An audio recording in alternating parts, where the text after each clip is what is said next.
नमस्कार मित्रों। आज मन बहुत व्यथित और उदास हो रहा है। आज सुबह सुबह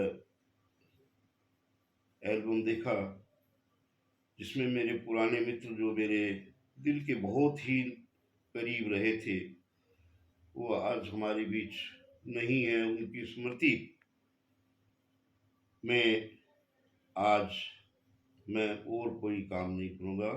उनकी श्रद्धांजलि में ही और उनके लिए पोस्ट डालूंगा और वही हम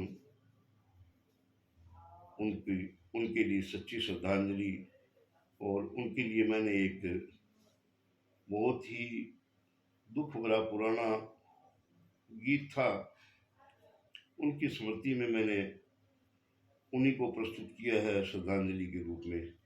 नमस्कार। आज यही काम करेंगे। मेरे मित्र थे स्वर्गीय मनोहर लाल जी शास्त्री, उनकी स्मृति में आज का दिन उनको ही देंगे।